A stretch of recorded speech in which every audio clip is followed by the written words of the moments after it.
I remember that a friend once told me that Cristiano bought his way to beauty. Indeed, if you look at the pictures of Cristiano Ronaldo in the past and compare them with the pictures today, you will notice three things. Number 1, Cristiano suddenly has a beautiful smile. Number 2, Cristiano has clear skin. And 3, altogether better facial features. But how does this work? Does being famous make us more beautiful, or is this just plastic surgery at its finest? In this video you will learn 3 ways fame buys beauty. And trust me, it's not what you think. If you watch until the end, you will question if there's even such a thing as natural beauty, and here's why.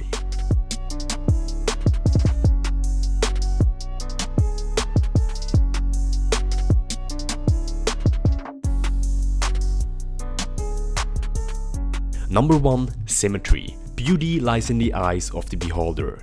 Well, not quite. This might sound controversial, but physical features like symmetry are always considered attractive, because it's an indicator of good genes.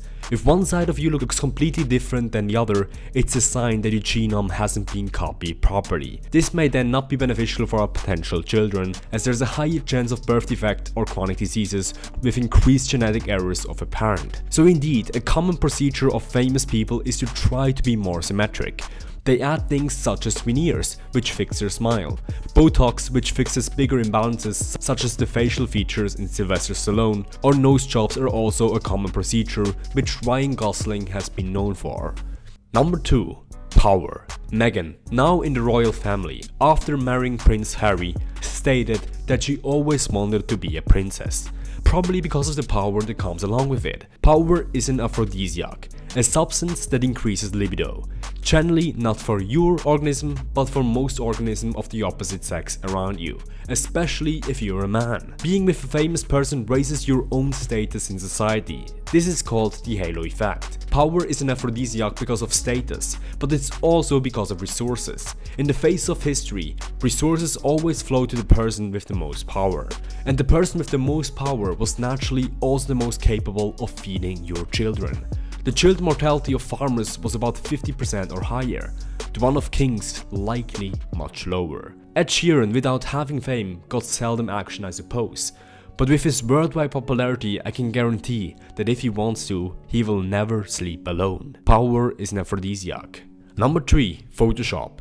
Naturally, people that are more attractive are also more likely to be fame. I don't like the Kardashians, but if they're overweight and unattractive, I could almost guarantee that no one would watch them. In psychology, this is called the survivorship bias. It's easy to think that because most famous people are attractive, the fame makes us too. But there's also the chance that they're fame because they were attractive in the first place. Nonetheless, we don't have to forget that there's immense makeup work that gets done before an actor or celebrity gets on stage or takes a photo shoot. Even if you compare persons that are not famous for being attractive, like Jordan Peterson, if you take a look at them 9 years ago and compare them with today, they look like completely different beings. Not because of a carnivore diet fad, but because of the immense work that gets put in their physical attractiveness before they enter the stage.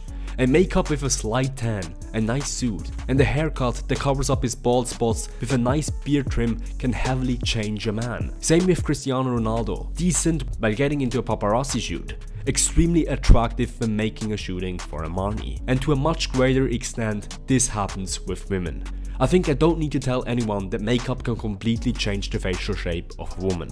Important, at the second date, go swimming to know if her face is real. Fame does buy beauty, but only to a certain degree. It's pretty obvious that Cristiano Ronaldo might have had 1 or 2 surgeries, especially because he seems a bit vain, but he nonetheless still has an attractive baseline. While there are methods like veneers, hair transplant or Botox injections that get used widely and give you a better look, there simply are still superhumans walking around this planet.